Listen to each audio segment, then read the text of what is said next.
오늘은 종교개혁 505주년 기념 주일입니다.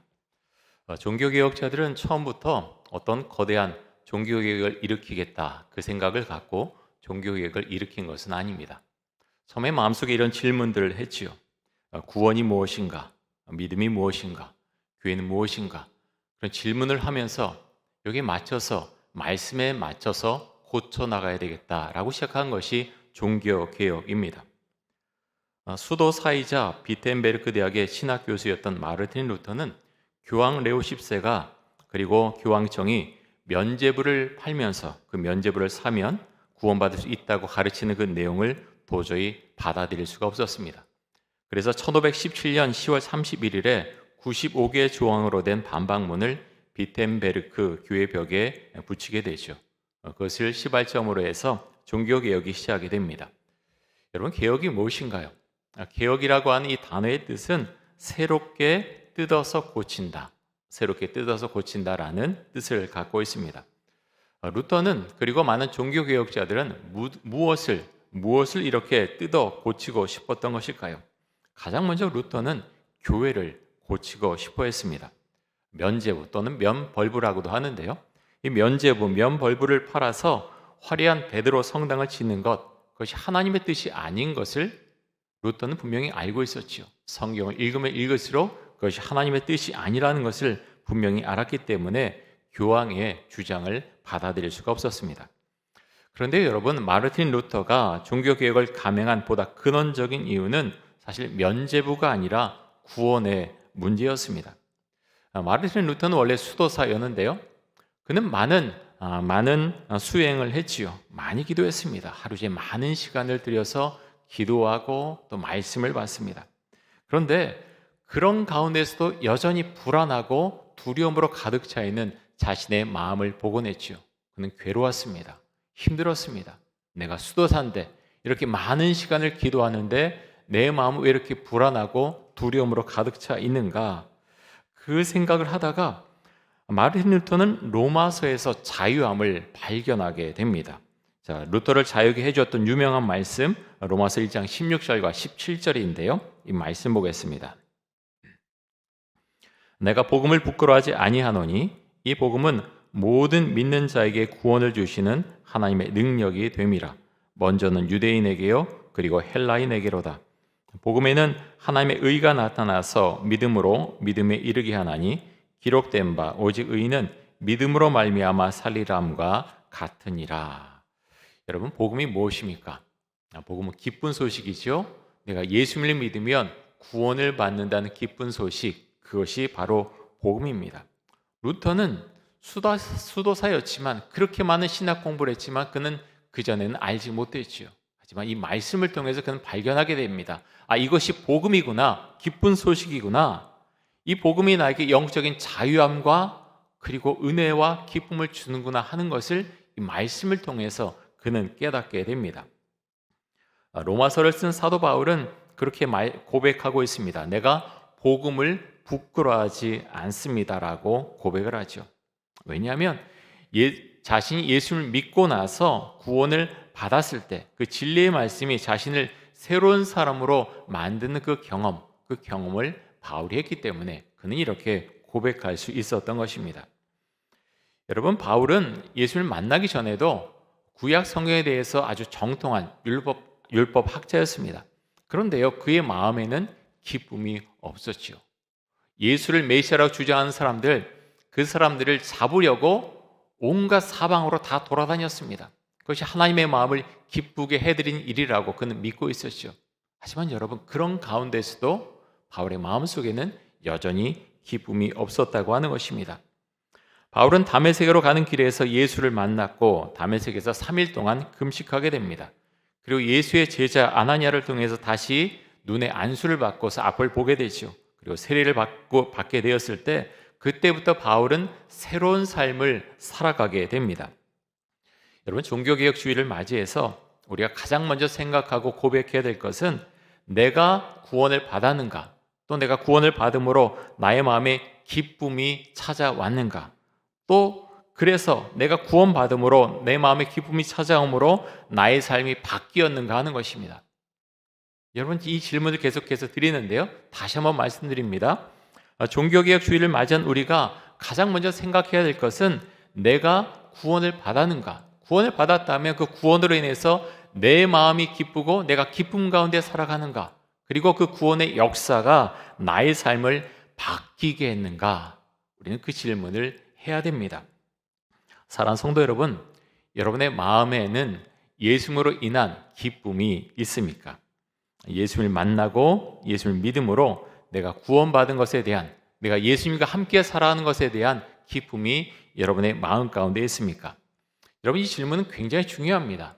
나의 마음에 예수를 믿는 기쁨이 있는가? 내가 예수를 믿고 살고 있는데 그 구원받은 감격과 은혜가 나의 삶을 이끌고 있는가? 이 질문은 굉장히 중요하고요, 반드시 이 질문에 대한 답을 해야 됩니다. 마르틴 루터는 수도사로 지내면서 마음에 평안함이 없었지요. 그의 마음 가운데 늘 자신을 정죄하는 마음이 있었습니다. 내가 이렇게 잘못하면 하나님께서 나를 치실 거야. 언제나 막대기를 들고 계시는 그 하나님을 생각을 했습니다. 하지만 그는 알게 됩니다. 로마서와 갈라디아서와 시편 말씀을 연구하면서 그는 알게 됩니다. 하나님은 나를 정죄하고 나를 때리려고 그렇게 내 뒤에 계시는 분이 아니구나 하는 것을 그는 말씀을 통해서 깨닫게 됩니다. 그래서 루터는 성경 말씀을 묵상하면서 말씀 연구를 통해서 하나님에 대해서 점점 더 많이 알아가게 되고요, 또 구원에 대해서, 교회에 대해서 좀 더 분명하게 깨닫고 알아가게 됩니다. 여러분, 우리가 말씀을 묵상하지 않습니까? 성경 통독도 하지만 말씀을 묵상합니다. 말씀 묵상을 큐티라고도 부르죠. 이 큐티, 말씀 묵상이 왜 중요합니까? 우리가 말씀 묵상하는 이유는요, 우리가 하나님의 마음을 성경 말씀을 통해 읽어내기 위해서입니다. 또 그 말씀으로 기도하기 위해서이고, 또 그 말씀대로 살아가기 위해서입니다. 여러분, 굉장히 중요합니다. 다시 한번 말씀드리겠습니다. 왜 우리가 큐티하고 왜 말씀 묵상하느냐? 첫 번째는 하나님의 마음을 이 말씀을 통해서 읽어내기 위해서. 여러분, 물론 우리가 성경 통독을 해도 하나님의 말씀, 그 마음 읽어낼 수 있습니다. 그런데요, 말씀 묵상을 통해 주시는 것은 훨씬 깊습니다. 하나님께서 왜 이런 말씀을 주셨는가? 나에게 무엇을 하길 원하시는가? 그 말씀 묵상을 통해서 알 수가 있는 것이죠. 자, 이 말씀 묵상을 통해서 하나님의 마음을 우리가 읽어내고요, 또 그 말씀을 가지고 기도하는 것입니다. 맨날 똑같은 기도하는 것이 아니라 그 말씀, 오늘 한 그 말씀 말씀을 가지고 기도를 하는 것이죠. 그리고 그 말씀대로 살아가기 위해서 그 말씀을 묵상합니다. 다르게 표현하면요, 우리가 성경 말씀 묵상하는 이유는 우리의 마음에 기쁨과 자유함을 얻기 위해서입니다. 마르틴 루터는요, 신학에 대해서 굉장히 오랫동안 공부하고 알았지만 그의 마음속에 자유함이 없었죠. 영적인 눌림이 여전히 그의 마음을 눌렀습니다.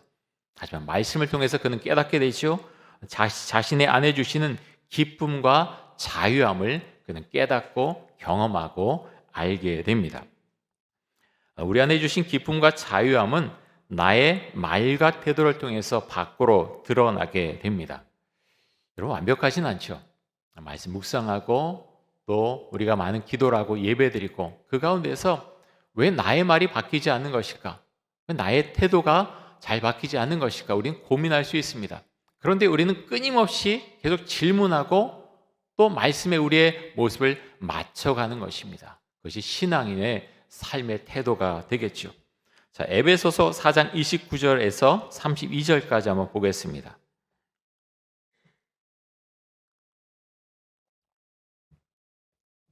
이렇게 말씀합니다. 무릇 더러운 말은 너희 입 밖에도 내지 말고 오직 덕을 세우는 데 소용되는 대로 선한 말을 하여 듣는 자들에게 은혜를 끼치게 하라. 하나님의 성령을 근심하게 하지 말라. 그 안에서 너희가 구원의 날까지 인치심을 받았느니라. 너희는 모든 악독과 노함과 분냄과 떠드는 것과 비방하는 것을 모든 악의와 함께 버리고 서로 친절하게 하며 불쌍히 여기며 서로 용서하기를 하나님이 그리스도 안에서 너희를 용서하심 같이 하라. 자, 이 말씀대로 내가 하고 있는가?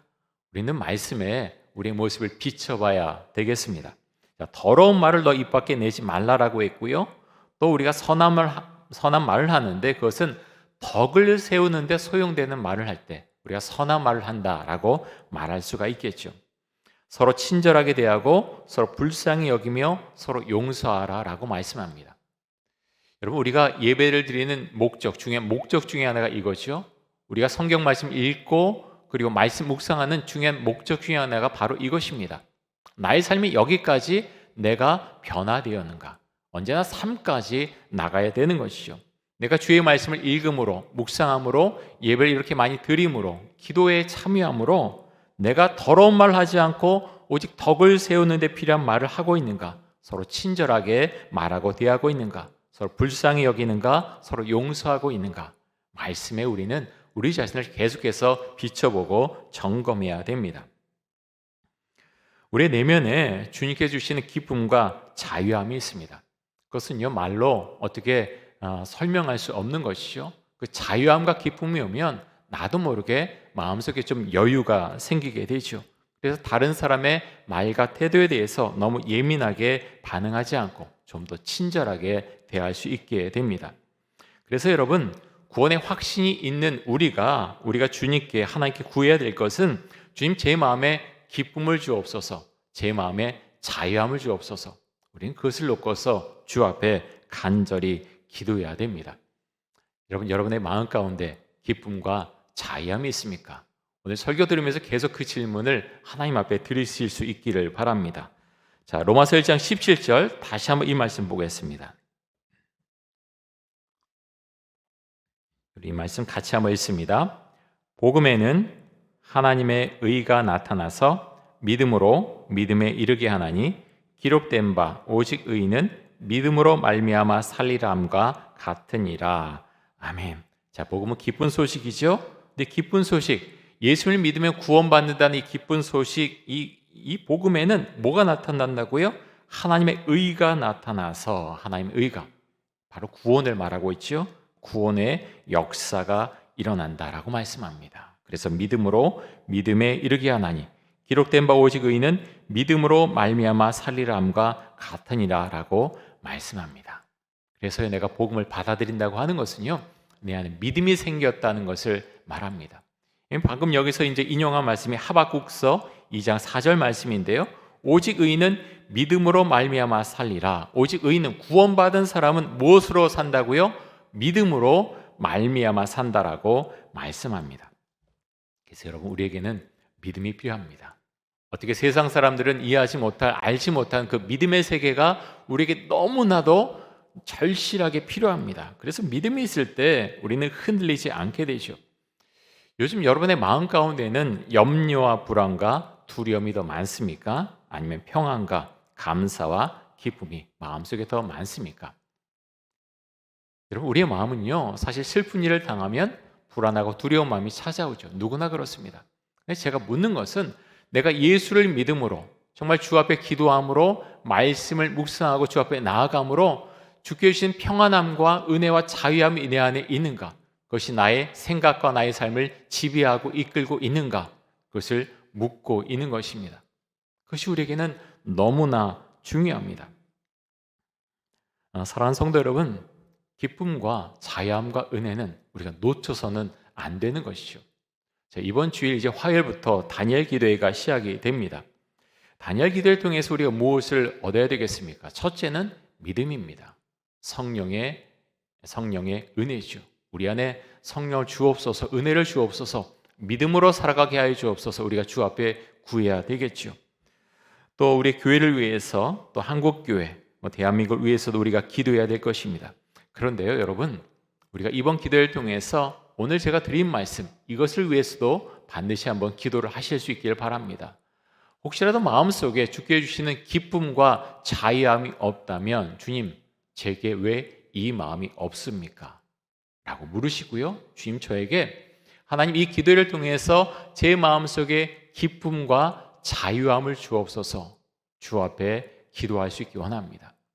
제가 이렇게 말씀드리지만 그 기쁨과 자유함에 대해서 잘 모르시는 분이 계실 수도 있어요. 성도 여러분, 그렇다면 오늘 말씀, 로마서 1장 16절 17절 말씀을 깊이 묵상해 보십시오.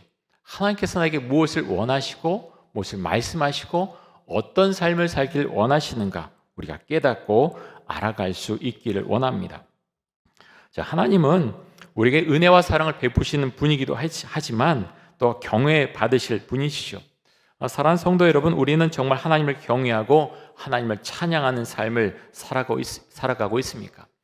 예수님 우리의 인도자가 되시고 우리와 함께 하시죠.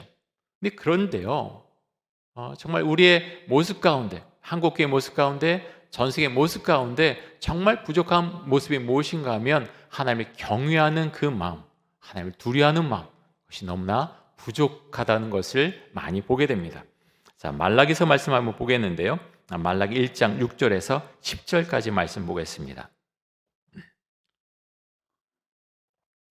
여러분, 말라기서 1장 말씀에는 마음과 행위가 부패한 제사장들을 향해서 하나님께 하시는 말씀이 들어 있습니다. 그런데요, 이 말씀은 꼭 그 시대 제사장에게만 주시는 말씀이 아니라 이 시대를 살아가는 사자들과 목회자들과 또 하나님을 믿는다 고백하지만 여전히 마음과 삶이 부패한 사람들을 향한 강력한 경고의 메시지이기도 합니다.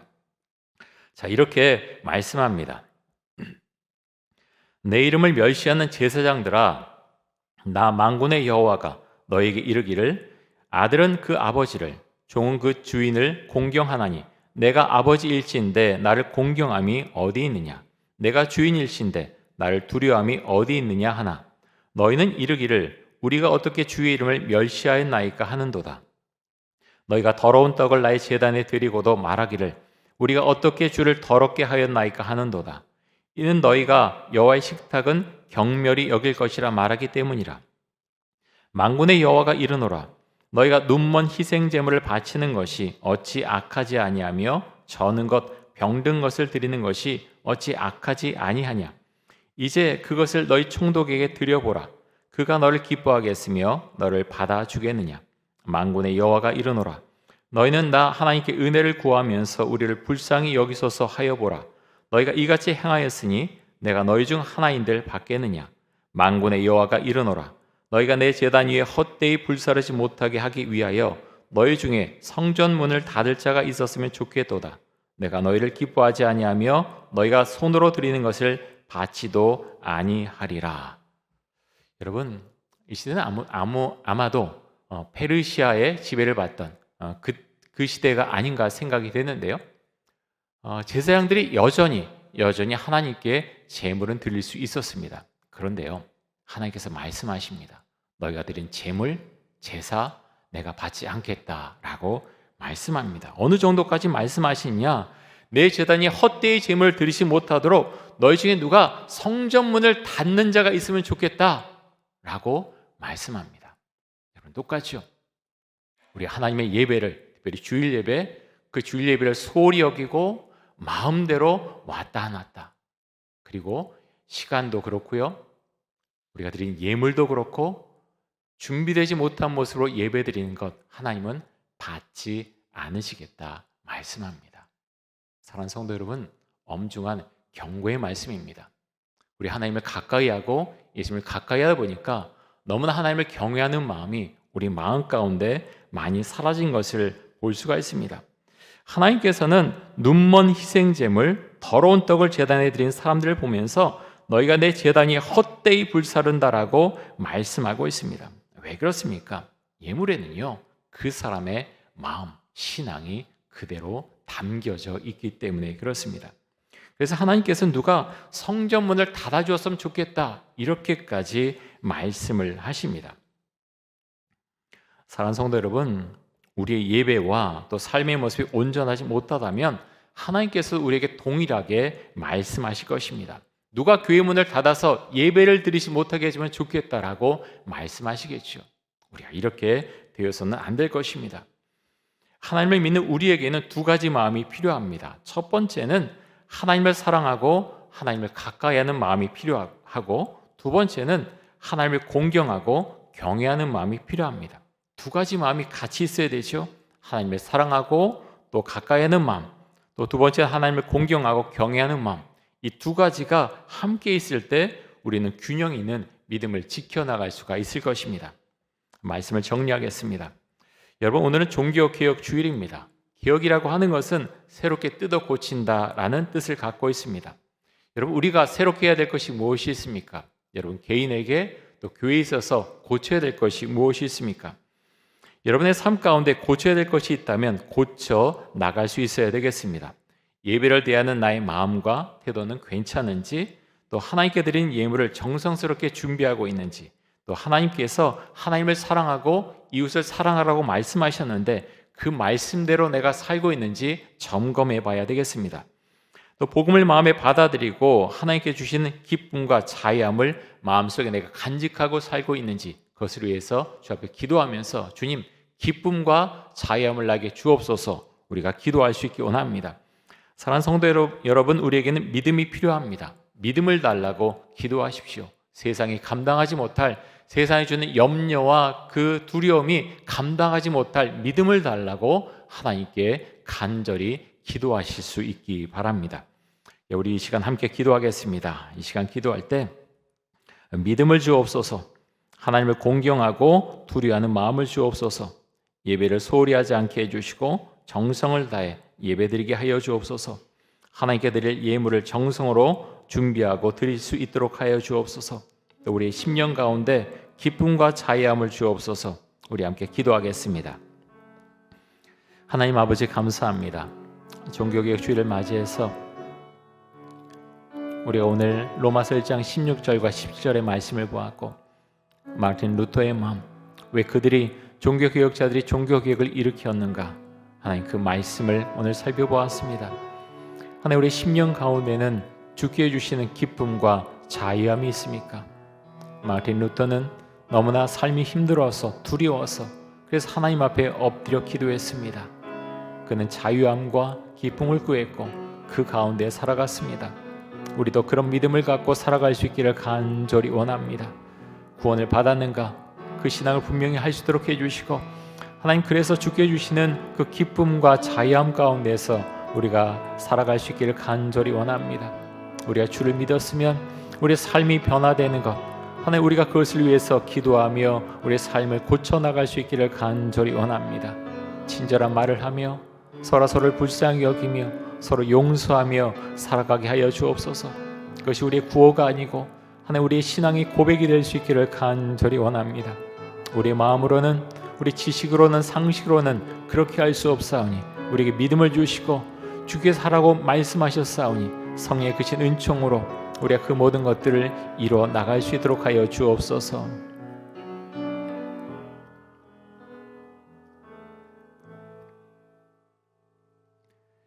하나님, 감사합니다.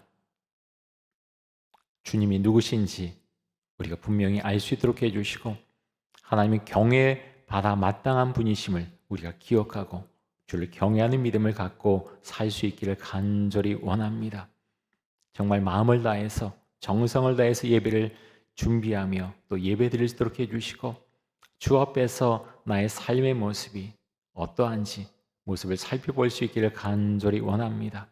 우리 전동교회와 한국교회를 향해서 주께서 주시는 말씀을 우리가 듣도록 해주시고, 끊임없이 우리가 주의 말씀에 우리의 삶의 모습, 교회의 모습을 비춰나가며 올바르게 만들어갈 수 있도록 우리가 함께 애쓰며 기도하며 함께 나아갈 수 있도록 하여 주옵소서. 감사드리며 예수 그리스도의 이름으로 기도드립니다. 아멘.